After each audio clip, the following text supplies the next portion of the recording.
श्रुतिस्मृतिपुराणानाम् आलयं करुणालयं नमामि भगवत्पादं शङ्करं लोकशङ्करं शङ्करं शङ्कराचार्यं केशवं बादरायणं सूत्रभाष्यकृतौ वन्दे भगवन्तः पुनः पुनः निधये सर्वविद्यानां विजशे भवरोगिणां गुरवे सर्वलोकानां दक्षिणामूर्तये नमः। ॐ सहना भवतु सहनौ भुनक्तु सह वीर्यं करवावहै तेजस्विनावधीतमस्तु मा विद्विषावहै। ॐ शान्ति शान्ति शान्तिः। உத்தவ கீதா ஜெராக்ஸ்ல 77வது பக்கம் சான்ஸ்கிரிட்ல ஸ்ரீ 33வது ஸ்லோகம். श्री भगवानुवाच अहिंसा सत्यम् अस्तेयम् असङ्गः क्रीः असञ्चयः आस्तिक्यं ब्रह्मचर्यं च मौनं स्थैर्यं क्षमा अभयम्. உத்தவர் 35 வேல்யூ பாயிண்ட கேக்குறாரு. அதுல அவர் கேட்டது யமகனா என்ன, நீங்க என்ன அதை பத்தி சொல்லுங்க அப்படின்னு. நியமக அப்படிங்கிறது பதஞ்சலியோட வேர்டு இது. அப்போ அந்த யமகாங்கிறதுக்கு பதஞ்சலி 5 தான் சொல்லியிருக்காரு. இவர் அது கூட மறுபடியும் 7 ஆட் பண்ணி 12 யமத்தையும் 12 நியமத்தையும் உத்தவ கீதையில் கிருஷ்ணர் நமக்கு கொடுக்கிறார். பதஞ்சலி கூறுறது அது அப்படியே 5 பிளஸ் அடிஷனல். அதுல நம்ம ஒன்னொன்னா பார்த்துட்டு இருக்கிறோம். அதுல இப்போ பகவான் சொன்னதுல ஃபர்ஸ்ட் இப்ப நம்ம 5 யமத்துல, யமம் என்றால் அதிலிருந்து தவிர்க்கணும், ஹிம்சையை தவிர்ப்பது அஹிம்சா, அப்படி புரிஞ்சுக்கணும். யமகங்கிறது நம்ம தவிர்க்கப்பட வேண்டிய விஷயங்கள் அப்படின்னா ஹிம்சையை தவிர்க்கணும். அப்ப எது ஃபாலோ பண்ணணும்? அஹிம்சா. அதை நம்ம போன கிளாஸ்ல பார்த்துட்டோம். உடலால் மனதால் வாக்கால் மற்ற ஜீவராசிகளை துன்புறுத்தாமல், சுயநலத்திற்காக துன்புறுத்தாமல் இருத்தல், அதுதான் அஹிம்சா. இது பரமோ தர்மகா. இது எடுத்தோன்னா 100% ஃபாலோ பண்ணுங்கிறது ரொம்ப கடினம். அப்போ மற்ற நல்ல குணங்களை இதை ஒருத்த ஃபாலோ பண்ண ஆரம்பிச்சுட்டாவே, சங்கல்பம் மனதுக்குள்ள வந்துட்டாவே போதும், மற்ற நற்குணங்கள் அவனை அந்த இதுக்கு பாதைக்கு இழுத்துட்டு வந்துடும், நற்குண பாதைக்கு. அதனாலதான் பரமோ தர்மகா. Even though it is very difficult, 100% follow பண்றது it is very very difficult. But ஏன் இதை பரமோ தர்மகா அதை ஃபாலோ பண்ண ஆரம்பிக்கும் போதுதான் மற்ற நற்பண்புகள் வரும் நம்ம பார்க்கணும். இது சங்கல்ப மாத்திரேன. இந்த இடத்துல அவர் சொல்றது சங்கல்ப மாத்திரேன கொண்டு வரணும். அதுக்கப்புறம் தான் எல்லா வேல்யூ. அடுத்து நம்ம இங்க அடுத்து இவர் சொல்றது சத்தியம், சத்திய பாஷணம். இங்க சொல்றது சத்து சித்து அது கிடையாது, இங்க பாஷணம், உண்மை பேசுதல். அதாவது சத்திய பாஷணம் பாத்தீங்கன்னா 2 ஸ்டேஜ்ல இருக்கும். ஒண்ணு விரதம், இன்னொன்னு மகாவிரதம் சொல்லுவோம். எல்லா குணங்களுமே நற்குணங்கள் எதை எடுத்தீங்கனாலுமே விரதம்னு என்ன, மகாவிரதம்னு என்ன. இப்போ நீங்க சத்தியத்தை பேசணும், உண்மை பேசணும், உண்மை பேசணும் அப்படிங்கிறதுக்காக உண்மையெல்லாம் பேசிட்டு இருக்குங்கிறது கிடையாது. இங்க நீங்க வாக் தபஸ் ஆட் பண்ணிக்கணும்.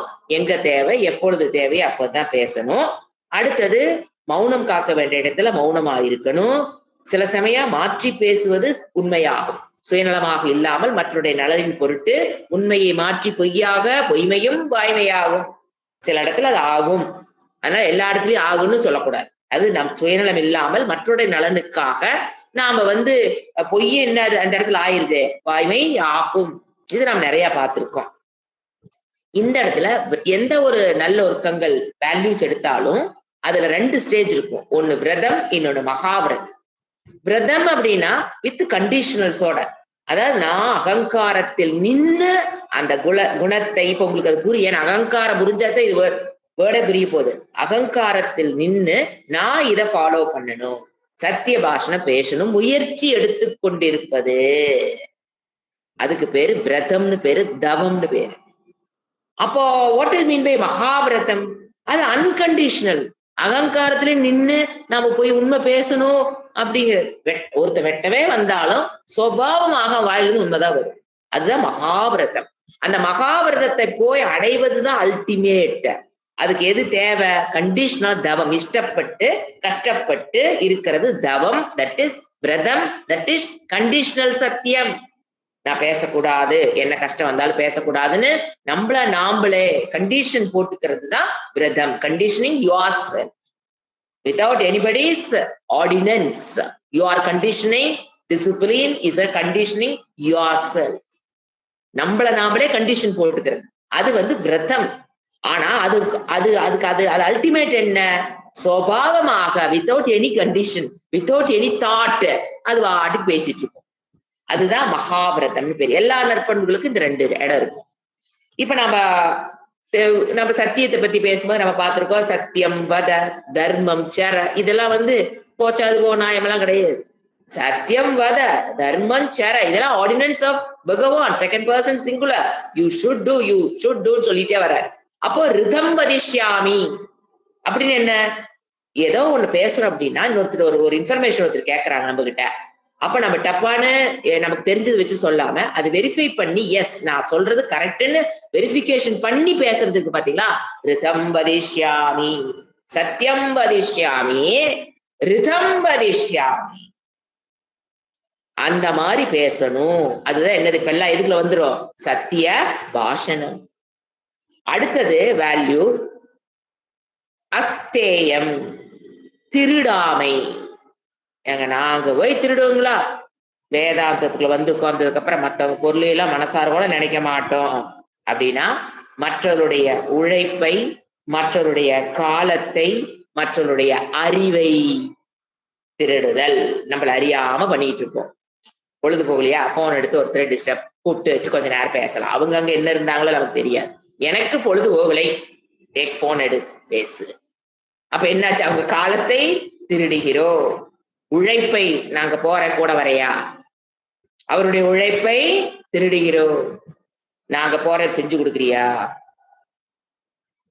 மற்றவருடைய உழைப்பை பல இடத்துல நைஸா இன்டெலிஜென்ட் வே ஆஃப் லிவிங் வச்சுக்கிட்டு நம்ம திருடிட்டு இருக்கோம். You should not do that. அதுதான் இந்த இடத்துல வந்து அஸ்தேயமே தவிர எல்கேஜி பாசங்க ரப்பர் எடுத்துட்டு வர மாதிரி ஏங்க அந்த மாதிரியாங்க நம்ம இந்த வேல்யூ நம்ம புரிஞ்சுக்கிறது. அது ஸ்கூல் காலேஜ் லெவல், அது ஓகே, காலேஜ் கூட சொல்லக்கூடாது, ஸ்கூல் லெவல் எடுக்கக்கூடாதுடான்னு சொல்லிக்கலாம். இப்ப நமக்கு அதை எப்படி புரிஞ்சுக்கணும்? உழைப்பை, அறிவை அழகா திருடுவோம். அறிவை அவங்களா பார்த்து கொடுத்தாங்கன்னா அது வேற, திருடுறதுங்கிறது வேற. இதெல்லாம் நமக்கு நல்லா தெரியும். எங்கெங்க நம்ம அறிவை, மற்றவங்களுடைய அறிவை நான் சொன்னேன்னு சொல்றது. பெரிய பெரிய ஆச்சாரிகள் ஆர்கனைசேஷன் பாத்தீங்கன்னா நமக்கே அங்க இறைவன் அழகா புட்டு சொல்லி வச்சிருப்பாரு. அதை நைஸா படிச்சுக்க வேண்டியது. அங்க இருக்குன்னு சொல்ல மாட்டாங்க. எது வேதத்தில் இது இருக்குன்னு சொல்லவே மாட்டாங்க. இவங்க படிச்சிருக்காங்களோ படிக்கல தெரியாது. அங்க இருக்குது, வேதத்தில் இருக்குதுன்னு சொன்னா அவங்களுக்கு என்னதான் பிரச்சனை வருமோ தெரியாது. அது அந்த அந்த இடத்துல இருக்குன்னு சொல்லாம நானே கண்டுபிடிச்சேன், நானே தவத்தில் கண்டுபிடித்தேன், நானே தியானத்தில் கண்டுபிடித்தேன், நானே சமாதியில் கண்டுபிடித்தேன், சீமை just என்னுடைய திறமையை பாருங்கள். They want to get recognition from the society. How can they be the leader of the society? எனக்கு தெரியல. Still they are in the longing for recognition, longing for a name. How can they be the leader? They cannot be the leader. யாரு மற்றவருடைய புகழையும் பெருமையையும் வேணும்னு நினைக்கிறாங்களோ, he or she cannot be a leader. ஏன்னா அவங்களுக்குள்ளே ப்ராப்ளம், இன்னும் அதுல இருந்து விடுபடல. அவங்க எப்படி மத்தவத்தை வந்து வழி நடத்தி செல்வார்கள்? சோ அறிவை திருடுதல் நிறைய பாக்குறாங்க. பெரிய பெரிய ஆளுகள்லாம் திருடிட்டு வந்திருக்காங்க. அறிவை திருடுதல், பணத்தை திருடுதல் அல்ல, நான் சொல்லவே இல்லை. உழைப்பு, காலம், அறிவு. இப்போ சில இடத்துல திருடுதல்ங்கிறது வந்துங்க உரிமையை விட்டு கொடுத்தலும். இப்ப நமக்கு வந்து ஒரு உரிமை, அதையும் இங்க புரிஞ்சுக்கணும். திருடாமைங்கிறத விட உரிமையை விட்டு கொடுக்க தெரியும். உரிமையை விட்டு கொடுத்தலும் அஸ்தேயத்துக்குள்ள வருது. எப்ப உரிமையை எப்ப விட்டு கொடுக்கறது? இப்போ ஒரு தாத்தா, 2 பசங்க, ஒரு பொண்ணு. அந்த பொண்ணுக்கு எல்லா சீரும் பண்ணிட்டாங்க.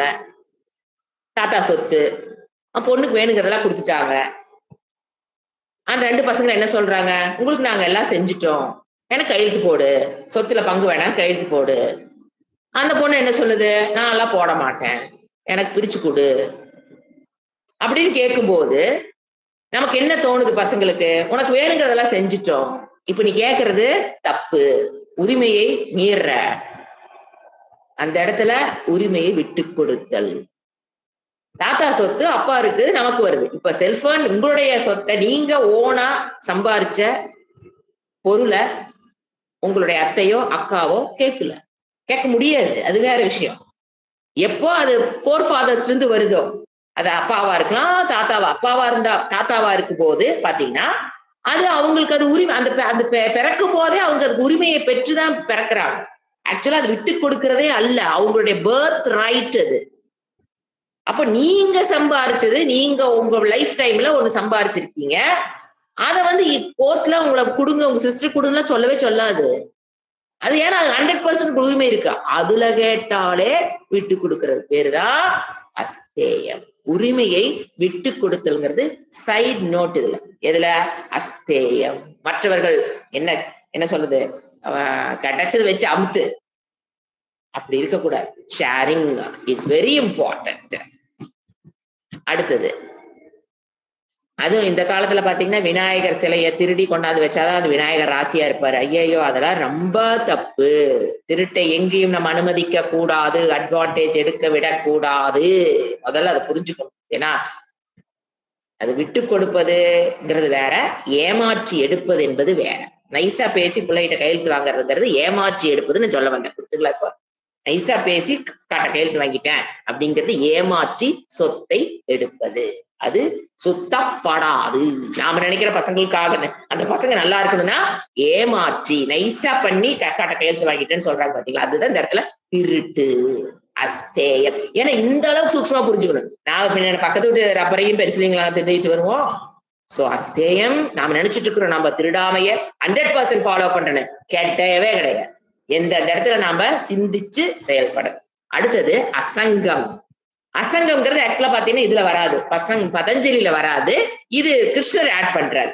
அசங்கம்னா பற்றின்மை, அவ்வளவுதான். அசங்கம் நம்ம அசங்கோகம் தினம் மெடிடேஷன் பண்ற முடியல, அதான் அசங்கம், பற்றின்மை. அது பற்றின்மை எதுல? மனிதர்களிடத்தில், சொத்து பத்து இடத்துல, பொருள்கள் இடத்துல, அனுபவங்கள் இடத்துல பற்று. எப்படி அந்த அசங்கம் வரணும்? அனித்தியம்ங்கிற அறிவில் வருகிற பற்று. அதெல்லாம் என்னது? அனித்தியம், காலத்துக்கு உட்பட்டது. ஒரு காலத்துல இருக்கு, ஒரு காலத்துல இருக்கு, ஒரு காலத்துல போயிரும். அது இருந்தாலும் நான் போயிருவேன். சோ அனித்தியத்தை பற்றிய ஞானத்தை பெற்று பற்றினாமல் இருப்பது. ஏன்னா உறவுகளிடத்தில் ஃபேமிலி மெம்பர்ஸ் வெரி இம்பார்ட்டன்ட். அதாவது என்ன சொல்றது, இன்டெலிஜென்ட் வே ஆஃப் அசங்கங்கிறது இன்டெலிஜென்ட். அது வந்து இந்த தியானம் பண்ணி சொந்த உறவுகளை எல்லாம் விட்டுட்டு ஓடுறது அப்படி கிடையாது. சுவாமிஜி அழகா சொல்லுவாரு. சுவாமி தயானந்தர் சொல்றது அசங்கம்ங்கிறதுக்கு என்னது சொல்லுவாரு, intelligent, the intelligent way of handling close family members. Intelligent way of handling அசங்கம். என்ன தெரியணும்? நிலையற்றது. உறவு என்பது நிலையற்றதுங்கிற அறிவில் மெச்சூரிட்டி ஆஃப் மைண்ட்ல வர்ற ஒரு குணம் தான் அசங்கம். அங்கு அன்பு இருக்கும். பாசம் என்பது வேறு, அன்பு என்பது வேறு. பொசசிவ்னஸ் இருக்காது. கடமைகள் அங்கு அழகாக நிறைவேற்றப்படும். குடும்ப ஃபேமிலியை பொறுத்த வரைக்கும் அன்பு இருக்கும், கடமைகள் 100% அங்கு செயலாற்றப்படும். ஆனா மனதினுடைய attitude, intelligent way of handling the close family members is they are not permanent for me. அவங்க என்னையோட தொடர்ந்து நிறைய தியான கிளாஸ்ல சொன்னதுனால அதிகம் விளக்கம் போகல. அவங்க போன ஜென்மத்துல நம்ம வேறொரு உறவோட வாழ்ந்திருக்கோம், அதுக்கு முந்தின ஜென்மத்துல வேறு சில உறவுகளோட வாழ்ந்தோம், இந்த ஜென்மத்துல சில உறவுகளோட நம்ம வாழ்ந்து கொண்டிருக்கோம். உறவுகள் என்பது ஒரு மனிதனுடைய மெச்சூரிட்டிக்கு ரொம்ப ரொம்ப அவசியம். உறவுகள் இல்லாமல் ஒரு மனம் மெச்சூர்ட் ஆக முடியாது. வெரி வெரி இம்பார்ட்டன்ட் உறவுகள். பட் பற்றற்றதாக அந்த உறவு நம்மளுடைய வளர்ச்சிக்கு உதவ வேண்டுமே தவிர பொசசிவாக ஆகிவிடக் கூடாது. பாருங்க, நீங்க ஒருத்தரோட நீங்க பற்று அப்படிங்கும் போது பாருங்க எப்படி கான்சிக்வன்ஸ் போகுதுங்க. அப்படி என்ன ஆகுது தெரியுங்களா? பொசசிவ் போகும். பற்று எங்க வருதோ பொசசிவ்னஸ் வரும். என்னது? அப்ப டிபெண்டன்ஸ் அதிகமாகும். கான்சிக்வன்ஸ் ஆஃப் பற்று, பாசம் சொல்றோம்ல, அது வருதா பற்று, பாசம். அது என்ன ஆகுது? பொசசிவ்னஸ். அது எங்க போகுது? டிபெண்டன்ட். அப்ப என்ன ஆகுது? நான் மட்டும்தான் அதுக்கு சொந்தம். ஒரு அம்மாவுக்கு ஒரு பையன் இருக்கிறானா, அந்த பையன் எனக்கு மட்டும்தான் சொந்தம். இன்னொரு ஆள் வந்துட்டா அப்படியே புசு புசுன்னு போகுது. அப்போ அந்த எண்ணம் தான் பற்று. அவனுக்கு நான் மட்டும்தான், அந்த அம்மாவுக்கு மட்டும்தான் அந்த மகன். அப்படி அல்ல.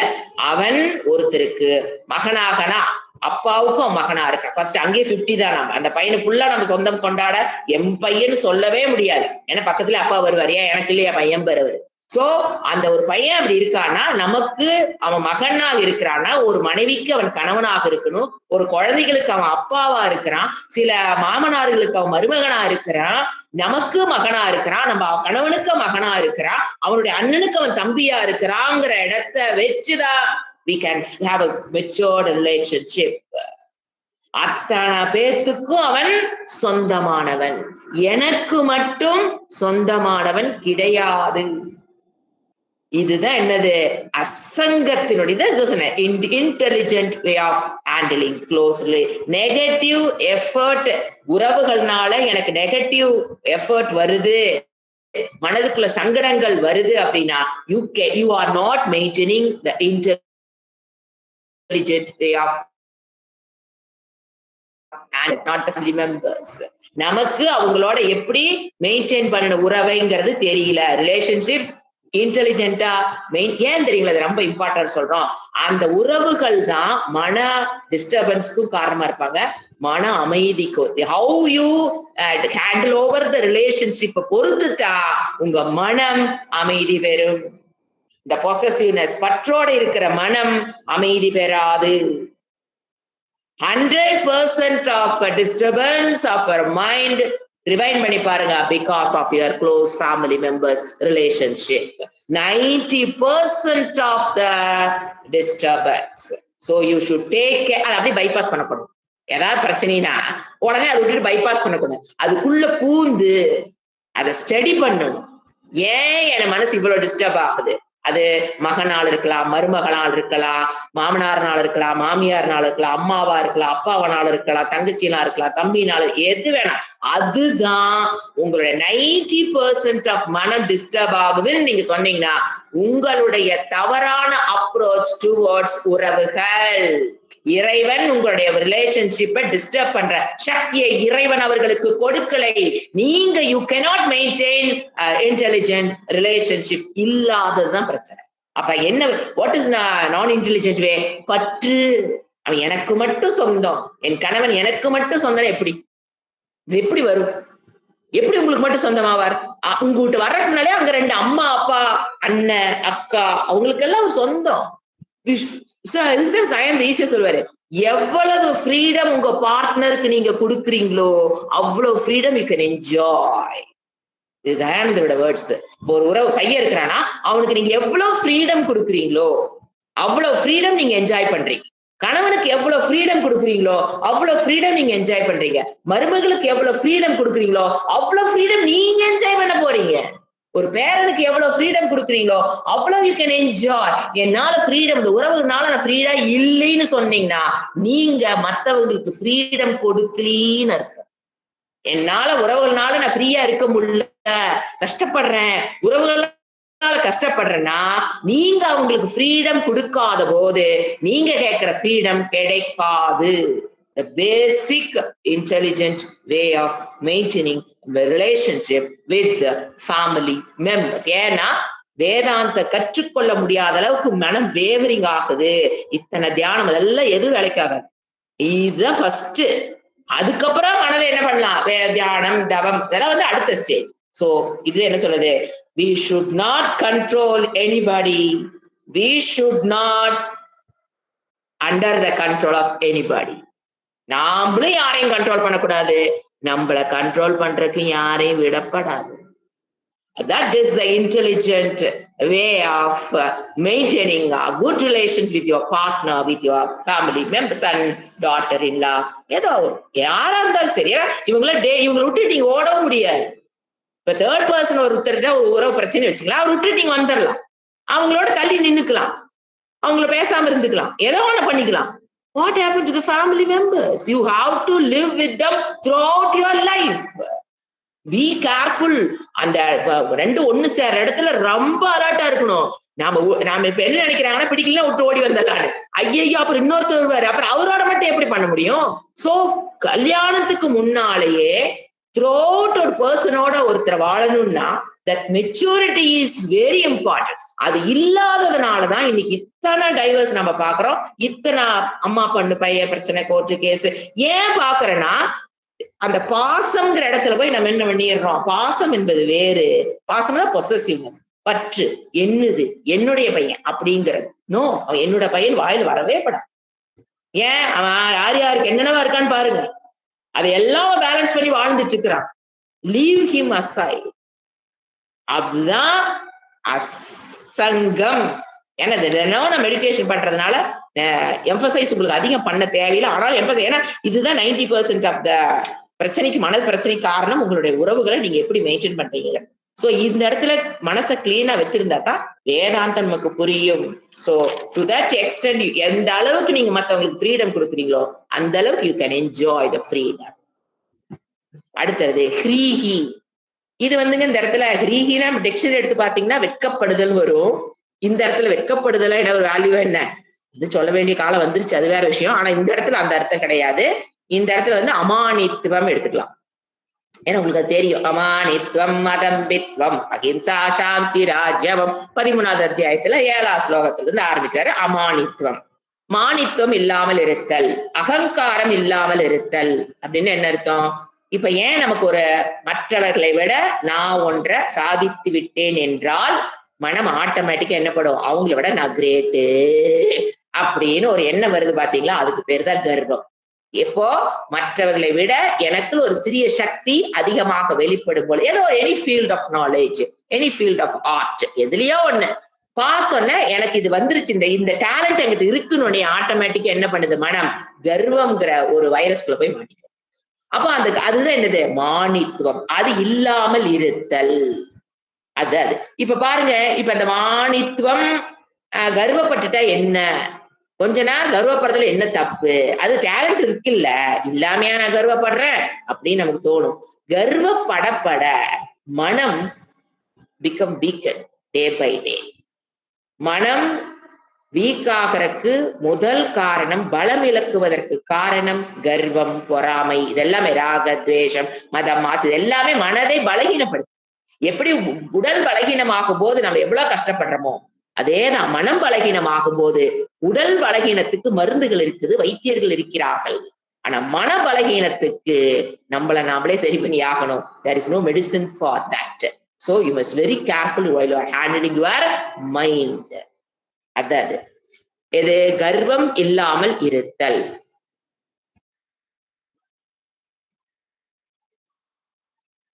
அடுத்தது அசஞ்சயக. நான் மேலோட்டமா தான் சொல்லிட்டு வரேன், இன் டீப் நான் சொல்லல, ஏன்னா நிறைய இடத்துல நான் நிறைய டிஸ்கஸ் பண்ணியிருக்கனால. அசஞ்சயகனா இந்த இடத்துல இந்த வேர்டு வந்து இவரு சொல்ற வேர்டு வந்து அபரிக்கிரக. அதுதான் இங்க பதஞ்சலியோட வேர்டுக்கு இவர் என்ன போடுறாரு? அசஞ்சயகனால் ரெண்டு ஒண்ணுதான் சமஸ்கிருதத்துல. அபரிக்கிரக. அபரிக்கிரகனா நமக்கு தேவையற்ற பொருளை மற்றும் நம்ம பார்த்திருப்போம்.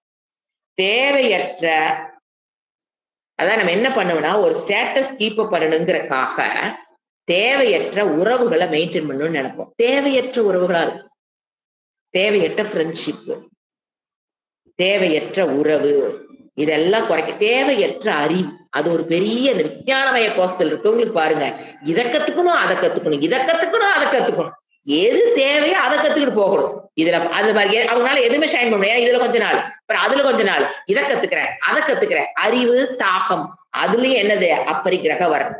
என்ன கத்துக்கணும் முடிவு பண்ணிக்கணும், அதுல டீப்பா போக தெரியும். அது இதெல்லாமே என்னது? அபரிக்கிரக. தேவையற்ற உறவுகள், தேவையற்ற அறிவு, அப்புறம் தான் தேவையற்ற பொருள்கள், அடுத்தது தேவையற்ற அனுபவம். இது இந்த இடத்துக்கு ஒரு நோயிங் எல்லாத்துக்கும். அங்க போய் பார்த்தா அது எப்படி இருக்குன்னு பார்க்கலாம். அனுபவங்கள், தேவையற்ற அனுபவங்களை மனதிற்கு கொடுக்க கூடாது. ஏன்? மனம் போய் ஏதோ ஒண்ணு புடிச்சுக்கும், அப்புறம் புடிச்சுக்கிட்டு அது நோய் நோய் நோய்க்கும் நம்ம கிட்ட. சோ தேவையற்ற பொருள்களை, மனதிற்கு தேவையற்ற அனுபவங்களை கொடுக்க கூடாது. அது சின்ன வயசுல கொடுக்கவே கூடாது. ஏன் என்ன தெரியுங்களா ஆகும்? எந்த ஒரு தேவையை நீங்க ஒரு தேவையற்ற அனுபவத்தை காமிச்சிட்டீங்கன்னா மனம் அதை விட மேலான ஒன்றை பார்க்கும், உடனே அங்க ஓடலான்னு ஓடும். அப்புறம் அதை போய் ஃபுல் பண்ணினா மனம் அதை விட மேலொன்னை காமிக்கும். அப்ப உடனே அதை travel through the life. World tour போனா அடுத்த நாடு, இந்த நாடு, அவன் அந்த நாடு போயிட்டு இருக்கான், நம்ம இந்த நாடு போகல.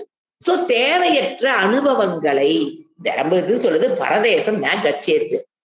ஆனா இப்ப அது வந்து ஒரு வாழ்க்கையினுடைய ஆம்பிஷன்னா வச்சிருக்காங்க. பல பல நாடுகளுக்கு போய் வருவது தப்புன்னு. அதாவது இது வந்து தேவைக்கு மீள, அதுதான் அபரிக்கிரகம் இங்கே அப்ளை பண்ணணும். இப்ப ஒரு ஊரு இந்தியாவில் இருக்கிற ஊரெல்லாம் போகணும்னு ஏதாவது தேவை இருக்க?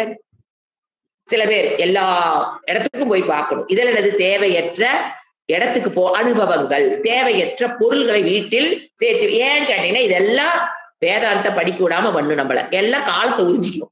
இதெல்லாம் தேவையற்ற உறவுகள், தேவையற்ற அறிவு, தேவையற்ற பொருள்கள், தேவையற்ற அனுபவம் நம்மள வேதாந்தம் படிக்க விடாது. ஏன்னா அதுக்கெல்லாம் என்ன ஒண்ணு இருக்குது, வேர் அண்ட் டேர், டைம் டேக்கன், அது மெயின்டெனன்ஸ், இதுக்கெல்லாம் டைம் கொடுத்தாகும். அப்ப எதுக்கு டைம்ல அழகா சொல்லிடுவோம், என்னால வகுப்புக்கு வர முடியலைங்க, ஏனுங்க நைட் நான் சீக்கிரம் தூக்க முடியலைங்க. இந்த மாதிரி தேவையற்ற வாழ்க்கையை ஓடிட்டு இருந்தோம்னா we cannot give time to Sastra.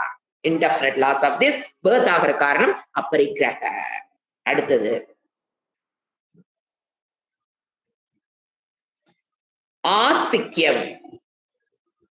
அது நம்ம சொசைட்டில பாத்தீங்கன்னா நான் பெரிய ஆளுன்னு காமிக்கணுங்கிறதுக்காக பெரிய ஆளுக்கு பின்னால ஃப்ரெண்ட்ஷிப் வச்சுக்கிட்டு பொழப்பு இல்லாம சுத்திட்டு இருக்கணும்னு நம்ம பாக்குறோம் நிறைய. ஐயோ பாவமா இருக்கிறே, உன் வேலையை போய் பாரு, அவன் முன்னாலும் சுத்தி உனக்கு என்ன ஆக போகுது, நானாக வாழும். அதுதான் நமக்கு எப்ப எது கிடைக்குமோ நம்மளுடைய புண்ணியம் அது கொண்டாந்து சேர்த்திரு. அவங்களை எல்லாம் ஐஸ் வச்சிருந்தா தான் நமக்கு ஒரு பிரச்சனை வரும்போது அவங்க வந்து உதவுவாங்களாம். ஒரு ரூபாயே உதவ மாட்டான். நம்ம கிட்ட இருந்து எல்லாம் வாங்குவாங்களே தவிர நமக்கு கஷ்டம் போய் நின்று பாருங்க, ஒரு ரூபாயே உதவ போறது இல்லை. ஆனா நம்மளுக்கு ஒரு பாய் மாஃபியா லேடி, இவங்களை எல்லாம் வக்கீல் எல்லாம் தெரியும், இந்த லாயர் எல்லாம் தெரியும், பெரிய பெரிய ஆளுகளா, போலீஸ் எல்லாம் தெரியும். ஏன்டான்னு கேட்டா அப்பதான் ஏதாவது எனக்கு பிரச்சனை வந்தா வாழ்க்கையில அவங்கள வந்து உதவுவாங்க. ஒரு ரூபாயே உதவ மாட்டான். அக்கௌண்ட்ல புண்ணியம் வச்சிருந்தீங்கன்னா நீ கூப்பாடாமையே எல்லாம் வந்து உதவுவாங்க. அக்கௌண்ட்ல புண்ணியத்தை சேர்த்த பாரு, அவங்க அந்த புண்ணியம் இருந்தா நீ கேட்காமையே ஈஸ்வரன் பண்ணித்தானே ஆகணும். நீ அக்கௌண்ட்ல வச்சிருக்க, ஒரு பிரச்சனை போய் மாட்டிக்கிட்ட, அதுக்கு அக்கௌண்ட்ல வேணுங்கிற அளவு புண்ணியம் இருக்குன்னா போலீஸ்காரனா வக்கீலா நம்மள நாடி வந்து இந்த அவன் உதவி செஞ்சு தரேன்னு செஞ்சு கொடுத்து ஓடி போயிடுவேன். அதுதான் இன்டெலிஜென்ட் வே ஆஃப் லிவிங். இது இங்க என்ன நம்ம ரூட் போடுறது, புண்ணியத்தை சேர்த்ததுக்குலாம் per டைம் இல்லை. எங்க எதுக்கு டைம் இருக்குது, டைம் எதுல வேஸ்ட் பண்றோம், போலீஸ்காரனை தெரியல, ஜட்ஜ தெரியும், எம்எல்ஏ தெரியும், எம்பி தெரியும், அந்த கட்சியில அவனுக்கு தெரியும், இந்த கட்சியில இவனுக்கு தெரியும், அவனுக்கு ஒரு பர்த்டே போனா இவனுக்கு பர்த்டே, அவனுக்கு கல்யாணம், whole life running behind the சொசைட்டில ஒரு ஸ்டேட்டஸ் ஒரு அப்பதான் அவனையெல்லாம் தெரிஞ்சுக்காதான். அவன் கல்யாணம், அதாவது பெரிய எம்எல்ஏ கல்யாணம் வச்சுக்கலாம், நம்மளை கூப்பிட்டான்னு வச்சுக்கல, அவங்களுக்கு பார்க்கணுமே முகம் வளர்ச்சியும். நீங்க ஐயோ நான் ஒரு நாள் பார்த்து அவங்க என்னை கூப்பிட்டாங்க, ஏதாவது பத்திரிக்கை வந்ததுல இருந்து கல்யாணம் வரைக்கும் ஒரு எங்க பார்த்தாலும் அவங்க சொன்னது எம்எல்ஏ வீட்டு கல்யாணத்துக்கு பத்திரிக்கை வந்து, எம்எல்ஏ வீட்டு கல்யாணத்துக்கு எனக்கு பத்திரிக்கை வந்து. என்ன பிரயோசனம், உன்னுடைய லைஃபுக்கு அது என்ன விதத்தில் அது பிரயோசனப்பட போகிறது? 4 பேருக்கு பெரும் பேசுறக்கா பிறந்திருக்கோம்? திங்க் பண்ணு, வாழ்க்கையில எங்கெங்க போய் டைம் வேஸ்ட் பண்ணிட்டு உட்காந்துருக்கோம், எவன் முன்னால போய் நம்ம டைம் வேஸ்ட் பண்ணணும் யோசனை பண்ணணும். அப்ப என்னங்க, அப்ப நமக்கு ஒரு பிரச்சனை வந்தா என்னங்க பண்றது? அதுக்குதான் சாஸ்திரம் சொல்லுதுல, இப்படி ஒரு ஆளா போய் ஐஸ் வைக்கல தேவையில்லை. அவன் அந்த போலீஸ்காரன் சொல்ற மாதிரி ஒரு வீட்லயும் போய் அவன் பொண்டாட்டிங்க இதெல்லாம் செஞ்சு கொடு, அதெல்லாம் தேவையில்லை. என்னன்னா உங்க அக்கௌண்ட்ல அந்த பிரச்சனை வரும்போது தப்பிக்கிற அளவுக்கு புண்ணியத்தை சேர்த்தி வைத்து கொள்ளுங்கள். அந்த புண்ணியம் அதை தேடி எது அந்த இடத்துக்கு யாரு தேவையோ அவங்கள கொண்டா புடிச்சு கொண்டா வச்சிரும். இதுதான் இறைவனோட கணக்கு. இது தெரியுது இல்ல, இது புண்ணியத்தை சேர்த்தல எல்லா பாவம் பண்ண வேண்டியது, அப்புறம் எல்லாத்துக்கு பின்னாலே ஓட வேண்டியது. தேவையற்ற விஷயம் சிந்திச்சு செயல்படணும்னு சொல்ல, ஏன்னா இதெல்லாம் டைம் டேக்கிங் ப்ராசஸ். அதனால சொல்றது. அடுத்தது ஆஸ்திக்யம். ஆஸ்திக்யம்னாங்க சாஸ்திர குரு மேல இருக்கிற ஸ்ரத்தா. அஸ்தி சாஸ்திரம் அஸ்தி இது உறுதி, குரு அஸ்தி இது உறுதி. குரு சாஸ்திர குரு சொல்றது அஸ்தி விஷயம் இருக்கு. ஏன்னா நம்ம படிக்க வர காலத்துல பாத்தீங்கன்னா 3 இடத்துல நமக்குள்ள கான்ஃபிளிக்ட் வரும். ஒண்ணு சாஸ்திரம் சொல்ற ஈஸ்வர தத்துவம், ஏன்னா கண்ணுல நம்ம பாக்கலையே, ஈஸ்வரன் அனுபவம் ஒண்ணு கிடைக்காது. ஆனா சாஸ்திரம் ஈஸ்வரன் ஈஸ்வரன் ஈஸ்வரன் சொல்லிட்டே இருக்கும். அப்ப அது அஸ்தி. எப்போ? புரிந்து கொள்ளாததற்கு முன்பே. சாஸ்திர விஷயங்கள் எனக்கு புரிவதற்கு முன்பே யாரு மேல நம்பிக்கை வர்றது, ஸ்ரத்த வர்றது, அது அந்த இடத்துல பேரு ஸ்ரத்த. எனக்கு புரிவதற்கு முன்பே ஏற்றுக்கொள்வது. சாஸ்திரம் சொல்ற விஷயங்களை, மத்ததெல்லாம் இல்லைங்க. சாஸ்திரம் சொல்ற விஷயங்களை எனக்கு புரிவதற்கு முன்பே ஏற்றுக்கொள்வது. அதான் ஆஸ்திக்யம். There is a difference between Shraddha and Astikya. How can you different these two values? Shraddha means just குரு வேதார்த்த வாக்கியேஷு ஸ்ரத்தா, அவ்வளவுதான். ஆனா ஆஸ்திக்யம்னா என்னன்னா இன்னும் கொஞ்சம் டெப்த். அது ஸ்ரத்தாவை விட இன்னும் கொஞ்சம் டெப்த். என்னது? வேதாந்தம் எனக்கு புரிந்து கொள்வதற்கு முன்பே புரியாமலேயே ஏற்றுக்கொள்வது. இறைவன் சொல்லியிருக்கார், கண்டிப்பா அது கரெக்டா தான் இருக்கும். எனக்கு இப்பத்திக்கு புரியல. என்னது? சில விஷயங்கள் எனக்கு இப்ப புரியல. நிர்குண அவஸ்தா, நிர்குண பிரம்ம தத்துவம், இதெல்லாம் என்னென்னமோ சாஸ்திரம் சொல்லுது. எனக்கு இப்பத்திக்கு சவிகல்ப சொரூபம், சவிகல்ப அவஸ்தா, நிர்விகல்ப சொரூபம், நிர்விகல்ப அவஸ்தா, கட்ட கட்ட கட்ட கட்ட நாக்கு உடையுது, பல்லு உடையுது. ஆனா எனக்கு இப்ப அது புரிஞ்சும் இருக்குது, புரியாமையும் இருக்குது. ஆனா புரிஞ்சதோ புரியலையோ, அது மேல இருக்கிற நம்பிக்கை. புரிந்து கொள்வதற்கு முன்பே புரிந்து கொள்ளாமலேயே அதை புத்தியில் ஏற்றுக்கொள்வது வேறங்க. புத்தியில் அக்செப்ட் பண்ணிக்கிறது, அதுதான் ஆஸ்திக்யம். புத்தியில் ஏற்றுக்கொள்வது. ஈஸ்வர தத்துவம் கிளாஸ் போகுது, கண்ணுக்கு தெரிய போறது இல்ல. அவரு நம்ம உயிரிற வரைக்கும் அவர் தெரிய போறது இல்ல. நீங்க இந்த 10 உபனிஷத்து கரைச்சு கொடுத்தாலும் ஈஸ்வரன் கண்ணுக்கு தெரிய போவது கிடையாது. அப்புறம் ஆனா என்ன பண்றோம்? ஏற்றுக்கிறோமா இல்லையா? ஈஸ்வரா. அது அடுத்தது சாஸ்திரம் பேசும். தர்ம உனக்கு புண்ணியத்தை கொண்டாந்து கொடுக்கும், அதர்ம பாவத்தை கொண்டாந்து கொடுக்கும். அதர்மம் பண்றவங்க நல்லா இருக்க மாதிரி இருக்குது. இவன் எங்க? இது நமக்கு ஏற்றுக்கொள்ள இந்த மாதிரி விஷயங்கள். எது? ஈஸ்வர தத்துவம், தர்மம், புண்ணியம், பாப்பம், அதர்மம், இதை பற்றிய விஷயம். அடுத்தது கடைசி என்னது? நிர்குண பிரம்ம தத்துவம். இது எல்லாவற்றையும் புரிந்து கொள்ளாமலேயே புத்தியில் ஏற்றுக்கொள்வது. நீங்க புத்தியில ஏற்றுக்கீங்களா இல்லையான்னு உங்களுக்கு மட்டும்தான் தெரியும். கிளாஸஸ் போயிட்டு இருக்குங்க. புத்தியில் ஏற்றுக்கொள்வதுங்கிற அண்டர்லைன் பண்ணிக்கீங்க. புத்தியில் நான் ஏற்றுக்கொண்டு விட்டேனா? புத்தியில நிச்சய ஆத்மிக புத்தி, அங்க ஏற்றுக்கொள்வதுன்னு பேருதான் ஆஸ்திக்யம். Very important for Vedantic students. ஏன்னா கண்டிப்பா நம்மளுடைய அனுபவத்துக்கும் சாஸ்திரத்துக்கும் ஆரம்பத்துல பாத்தீங்கன்னா கான்ட்ரடிக்ஷனா தான் தெரியும். அப்போ ஸ்ரத்தா இருக்கு, அதை ஏற்றுக்கொள்வது என்பதுதான் ஆஸ்திக்யம். அடுத்தது ஆஸ்திக்யம் பிரம்மச்சரியம்.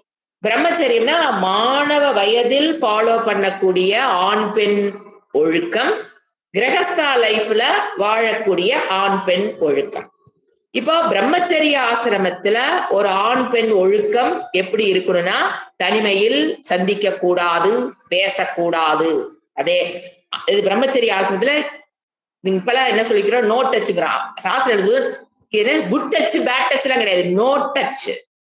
ஆண் பெண்ணுங்கிறது before marriage no touch, distance keep up பண்ணி தான் நிக்கணும், பேசணும். தனியா ஒரு இடத்துல போய் 2 பேர் பேசக்கூடாது, போன் பண்ணக்கூடாது. இப்ப எல்லாரும் போன் வந்துருச்சு. தனியா போன்ல பேசிக்க கூடாது, மெசேஜ் அனுப்ப கூடாது, தனிமையில் சந்திக்க கூடாது. அடுத்தது ரொம்ப முக்கியம், அந்த ஆணினுடைய மனதில் ஒரு பரிதாபத்தை, பச்சாபத்தை உண்டு பண்ற மாதிரி அந்த பெண் பேசக்கூடாது. 4 பேருக்கு நடுவுல நின்னுதான் பேசணும். தனியாக அந்த பெண் ஆணிடம் நின்னு பச்சாபதத்தை பெறக்கூடாது. நான் வந்து வாழ்க்கையில் இப்படி கஷ்டப்படுறேன், எங்க அம்மா இப்படி, எங்க அப்பா இப்படி, தன்னுடைய கவலைகளை, கஷ்டங்களை ஒரு ஆணிடம் பகிரக்கூடாது. எப்ப அவனுக்கு அந்த அந்த இடத்துல அந்த ஆணுக்கு அந்த இடத்துல வந்து ஒரு சிம்பத்தி வருதோ, கண்டிப்பா அவன் அந்த பெண்ணால் ஈர்க்கப்பட்டு விடுவான். அந்த பெண் வேண்டாம் என்று சொன்னாலும் அந்த ஆண் பின் தொடர்வான். இதெல்லாம் தெரியாம போயிட்டு இருக்குது உலகம் அந்த காலத்துல. ஒரு பெண் ஒரு ஆணிடம், அது கல்யாணம் ஆனதுக்கு அப்புறமாக இருந்தாலும் சரி, கல்யாணத்துக்கு முன்னால இருந்தாலும் சரி, கல்யாணம் ஆனதுக்கு அப்புறம் பாத்தீங்கன்னாலும், இப்போ ஒரு கணவன் மனைவி இருக்கிறாங்க அப்படின்னா, ஒரு கணவன் தன்னுடைய கஷ்டத்தை வேறொரு மனைவியிடம் ஷேர் பண்ணக்கூடாது. ஒரே மாதிரி அந்த ஆண் தன்னுடைய கஷ்டத்தை ஆப்போசிட் செக்ஸ்ல போய் ஷேர் பண்ணக்கூடாது. ஏன்னா இப்ப நாம அந்த மாதிரி ஷேர் பண்ண போகும்போது என் வீட்டுக்காரனால இத்தனை பிரச்சனை அப்படின்னு ஒரு பெண், ஒரு எக்ஸாம் சொல்ல பாருங்க. இப்போ ஒரு கண்ணன் மனைவி வாழ்ந்துட்டு இருக்காங்க, அவங்களுக்கு ஒரு நல்ல ரிலேஷன்ஷிப் இல்லைன்னு வச்சுக்குவோம். அதுக்கு காரணம் அவங்களா தான் இருக்கும், வேற யாரும் கிடையாது. அப்ப அந்த பெண் என்ன பண்றா? தன்னுடைய கஷ்டத்தை, படுற கஷ்டத்தை இன்னொரு ஆணிடம் ஷேர் பண்றான்னு வச்சுக்கோங்களேன். எங்க கொண்டே விடுதுன்னு பாருங்க. அது பண்ணக்கூடாதுன்னு தெரிஞ்சு பண்றாங்களா என்னன்னு எனக்கு தெரியாது. இப்ப இதை தெரிஞ்சுக்கிட்டு குழந்தைகளுக்கு இதெல்லாம் சொல்லிக் கொடுக்கணும். அது இல்லாதனால கல்யாணம் ஆனதுக்கு பிரச்சனை வருது. இப்ப என்ன பண்றா, அந்த பெண் படுற கஷ்டத்தை இன்னொரு ஆணிடம் சொல்றான் போது அவ சும்மாதான் சொல்லியிருப்பா. சும்மா ஒரு அவுட்லெட்டுக்காக அவ சொல்லியிருப்பா. வேற எந்த எண்ணம் இருந்திருக்காது. தன்னுடைய கஷ்டத்தை ஒரு ஆள் சிக்கினானா கொட்டிடலாம், அவன் இன்னும் வேற கேட்கறானா சொல்லிடலாம். கொட்டும் போது அந்த ஆணுக்குள் ஒரு இலகிய மனம் வர ஆரம்பிக்கும். அந்த இலகிய மனம் அது அப்படியே என்னவா மாறுது, அவளை அடைய வேணும், அவளோட வாழணுங்கிற எண்ணத்தை கொண்டாந்து விட்டுரும். அந்த பெண் அந்த எண்ணத்தில் இல்லாமல் இருந்தாலும் அந்த ஆண் பின்தொடர்வான். ரொம்ப கேர்ஃபுல்லா இருக்கணும் இந்த இடத்துல எல்லாம். இந்த கணவன் மனைவியா வாழும் போது இப்ப நான் என் கணவனை பத்தி இன்னொரு ஆணிடம் இப்ப நான் என் கணவர்கிட்ட நான் ஒரு ஆணிடம் பேசணும்னு வச்சுக்கோங்களேன், ரூல்ஸ் இருக்கு, சட்டத்துல ரூல் இருக்கு. அந்த மாதிரி இருந்தீங்கன்னா உன்னோட மேரிட் லைஃப் பிரச்சனை வராது. ஏன்னா இப்ப நம்ம ஒரு கணவன் மனைவியா வாழ்ற அப்படின்னா இப்ப நான் இருக்கேன், இன்னொரு ஆணிடம் நான் பேசணும்னா கண்டிஷன்ஸ் இருக்கு. அப்ப கூட என் கணவர் இருந்தா 100% ஃப்ரீடம், யார்கிட்ட வேணாலும் பேசலாம், கூட கணவர் இருக்கணும். இல்லையா, கணவர் இல்லாத பட்சத்தில் வேற ஒரு 4 பேரால் கூட இருக்கணும், அப்ப மட்டும்தான் பேசணும். இந்த போன்ல பேசுற வேலை அதுதான் தனிமையை கொண்டு வருது. தனிமையில் நானும் இன்னொருத்தர் ஒரு ஆணும் பேசக்கூடாது. இப்ப இந்த போன் வந்ததுக்கு அப்புறம் தனிமைங்கிறது ஒரு லெவல் கூட்டிட்டு போயிடுச்சு. நல்லா திங்க் பண்ணி பாருங்க. அதே மாதிரி என் கணவர் இன்னொரு பெண்ணிடம் பேச வேண்டும் என்றால் அங்க நான் இருக்கணும், இல்லையா வேற 4 பேர் இருக்கணும். தனிமையில் என் கணவர் ஒரு பெண்ணிட்ட பேச என்ன தெரியுங்களா ஆகுது, யாருமே இந்த எக்ஸ்ட்ரா மேரிட்டல் அஃபேருக்கு போகணும்ல, யாருமே கங்கணம் கட்டிக்கிட்டு போறது இல்லை. அவங்களுக்கு எல்லாம் தெரியும் தப்புன்னு. ஆனா ஏன் போய் மாட்டுறாங்க, எந்த இடத்துல பிரச்சனை வருதுன்னு பாத்தீங்கன்னா, தன்னுடைய பிரச்சனைய ஆப்போசிட் செக்ஸ் கிட்ட நீங்க போய் ஷேர் பண்றீங்கன்னாவே கண்டிப்பா தனியா தான் ஷேர் பண்ணி ஆகும். 4 பேருக்கு முன்னாடி எங்க நீங்க உங்க கணவர் பிரச்சனை சொல்ல முடியும், தனியா ஷேர் பண்ணும்போது அப்ப அவ நம்மளுக்கு ரொம்ப முக்கியத்துவம் கொடுக்குறா, அவளுக்கு நாம தான் சப்போர்ட், நாம தான் அவளுக்கு பாதுகாப்பு கொடுக்கணுங்கிறது அந்த மானினுடைய மனதில் இயற்கையாக தோன்றும். ஒரு பெண்ணை பாதுகாக்க வேண்டும் என்கின்ற எண்ணத்தை மற்ற ஆண்களிடம் நாம் ஏற்படுத்திவிட கூடாது. எப்ப நீங்க உங்களுடைய கஷ்டத்தை சொல்றீங்க அந்த ஆணுக்குள்ள என்ன வரும், அவளை நாம் காப்பாற்றலாம். ஏன்னா ஆணுக்கு அது உண்டு, மற்ற பெண்களை காப்பாற்றணுங்கிற உணர்வு உள்ளேயே இருக்குது அவங்களுக்கு. இப்ப நம்ம போய் ஒரு ஆணை காப்பாற்றணும் நம்ம நினைக்க மாட்டோம். ஆனா ஆணுக்குள்ள என்ன இருக்கும், அந்த பெண்ணை கஷ்டப்படுறா, நம்ம போய் காப்பாற்றலாம், நம்ம சப்போர்ட்டா இருக்கலாம் அப்படின்னு நினைக்கும் போதுதான் எல்லா எக்ஸ்ட்ரா மேரிட்டல் அஃபேர்ஸ் வரக்கு மெயின் காரணம்.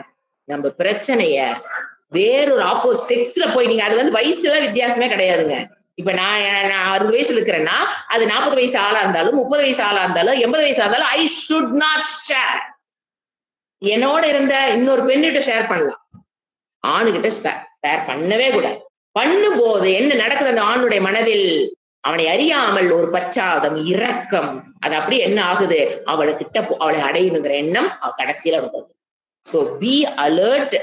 இது பிரம்மச்சரி ஆசிரமத்தில் ஆண் பெண் ஒழுக்கம்ங்கிறது இந்த காலத்துல நம்ம பாக்குற சீர்கட்டு கிடக்குது என்பதற்கு ஒரே காரணம் இந்த கல்வி அவர்களுக்கு கொடுக்கப்படாதது.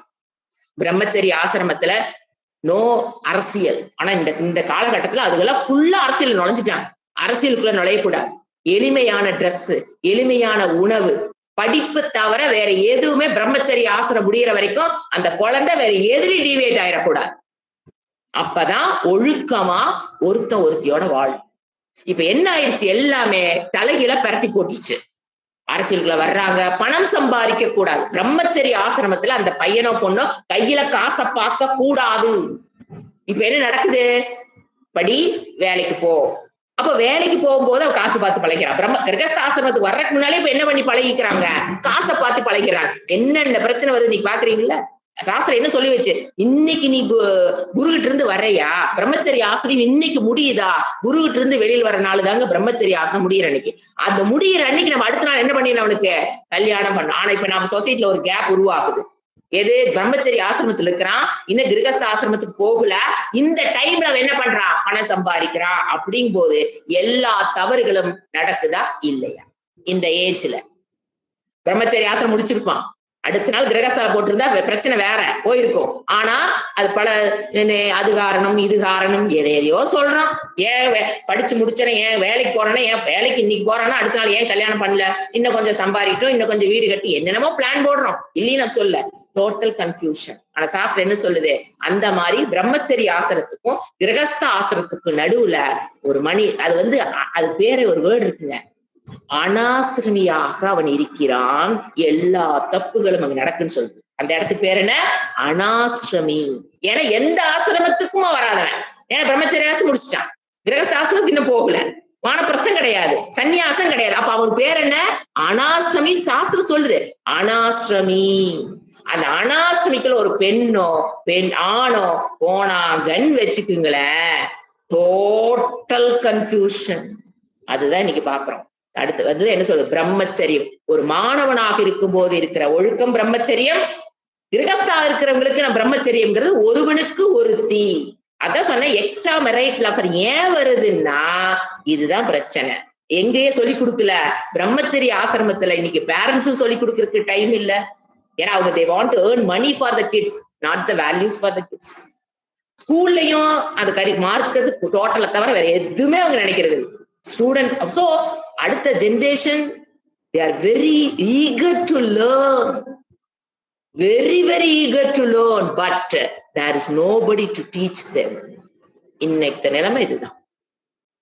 அவங்களுக்கு சொன்னா அவங்க they are very eager to learn. ஏன், they want to have a happy life. ஏன்னா யாராவது வேண்டாம்னு சொல்லுவாங்களாங்க? Every kids want to have a happy life, but உண்மை சொன்னா there is nobody to teach them how to have a happy life by following values, by following dharmas.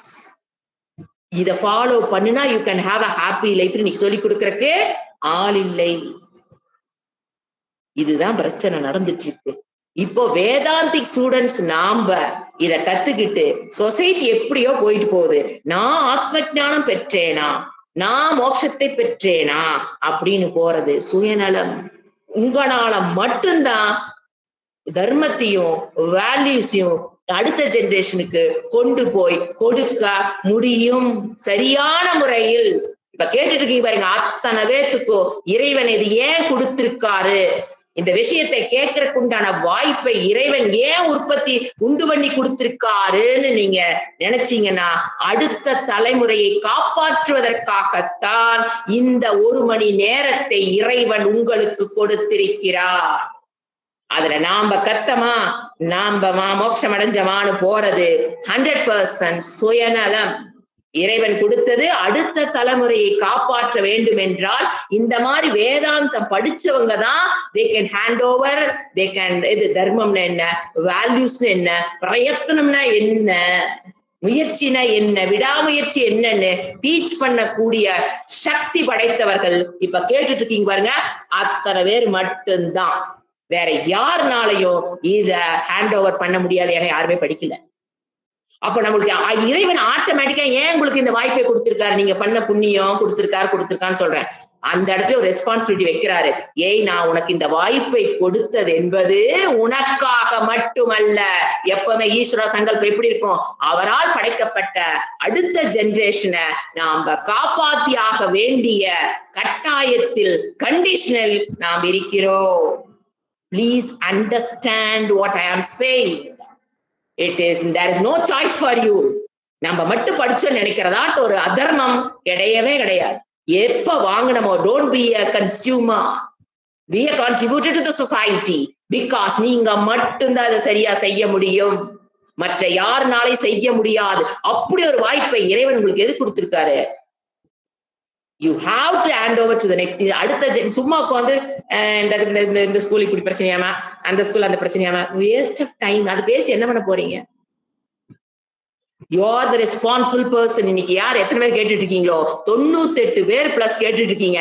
98 பேருக்கு ஒரு responsibility இறைவன் கொடுத்திருக்காரு. அவர் வந்து ஓப்பனா சொல்ல மாட்டாரு என்ன ரெஸ்பான்சிபிலிட்டி, உனக்கு எதுக்கு இந்த வாய்ப்பை நான் ஏற்படுத்தி கொடுத்தேன் என்றால் நீ மட்டும் சந்தோஷமாக இருப்பதற்கு அல்ல, for the next generation. உங்களால எவ்வளவு பேத்துக்கு முடியுமோ அவ்வளவு பேத்துக்கு தர்மத்தை டீச் பண்ணுங்க. யூ need not teach ஆத்ம ஞானம், யூ need not teach பிரம்ம ஞானம், யூ need not teach ஜீவேஸ்வர ஐக்கியம். அதை நான் பேசவே இல்லை. You cannot teach, you should not teach ஓட. ஏன்னா அந்த ஏஜுக்கு அதெல்லாம் கொடுக்க முடியாது. அப்ப என்ன கடமை வச்சிருக்காரு 98 பேத்துக்கு, இன்னைக்கு 100 150 பேத்துக்கு? Please teach dharma to the next generation. Because you are the only able person. ஏன் உங்களுக்கு மட்டும் தான் நான் கொடுத்துருக்கேன். இறைவன் என்ன சொல்லுவாரு? உங்களுக்கு மட்டும் தான் நான் கொடுத்துருக்கேன். அப்ப உங்களுக்கு எல்லாம் என்ன பொறுப்பு வருது? ஆட்டோமேட்டிக்கா டேக் த ரெஸ்ட். நீ கிளாஸ்ல போய் ஸ்கூல்ல போய் ரெஸ்பான்சிபிலிட்டி நடத்துறீங்க. What is the responsibility of each and every student sitting in for me? Each person has the responsibility of taking the care of next generation. You should teach dharma. You should teach the என்ன சொல்றது, dharma values, the value of values. பிரயத்தனம்னா என்ன? How can you have a happy life? In total one word.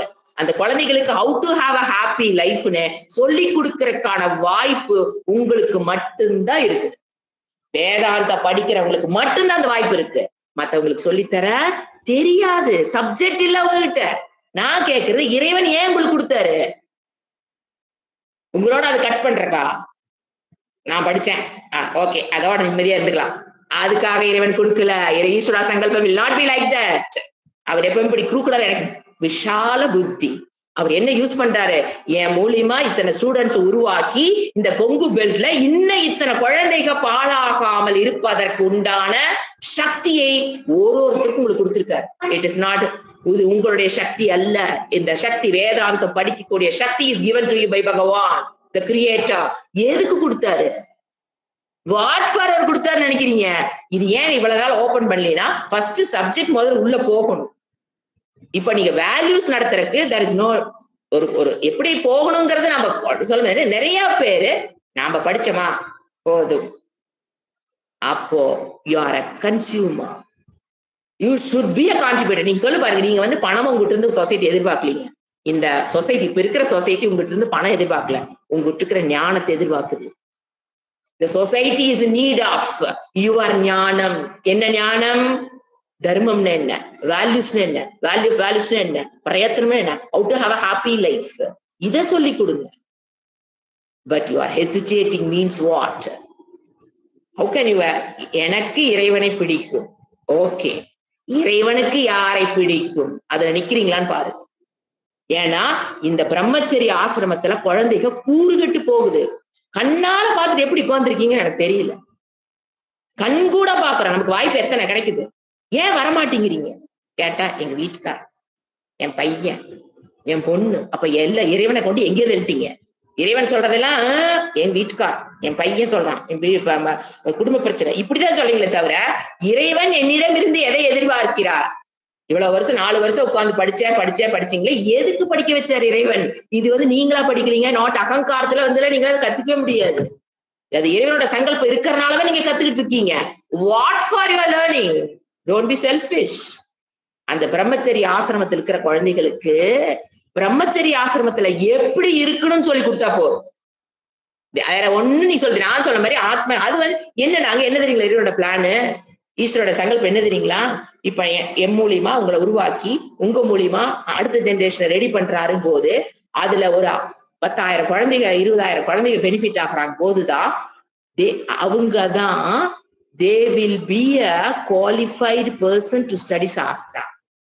அது நம்புகையில் இல்ல, master plan of ஈஸ்வரா. இதெல்லாம் சின்னதா புரிக்கிறவங்க, think பண்றவங்க புரியாது. யோசனை பாருங்க, இவ்வளவு பேர் வந்திருக்கோம், இத்தனை பேர் படிக்கிறேன்னா அவங்க மூலியமா இத்தனை ஸ்டூடெண்ட்ஸ் நம்ம கொண்டு போய் சேர்த்துற போது அவங்களுக்கு என்ன ஆட்டோமேட்டிக் எதிர் வந்துடும்? Qualification to study shastra. அந்த குழந்தைகளுக்குள்ள கோரிக்கை எடுத்த மாதிரி வரட்டும். அந்த குவாலிஃபிகேஷன் ஆஃப் அந்த மனது வந்து குவாலிஃபிகேஷன் ஸ்டடி சாஸ்திரானா ஃபர்ஸ்ட் என்ன இருக்கணும்? தர்மம் இருக்கணும் இல்லையா?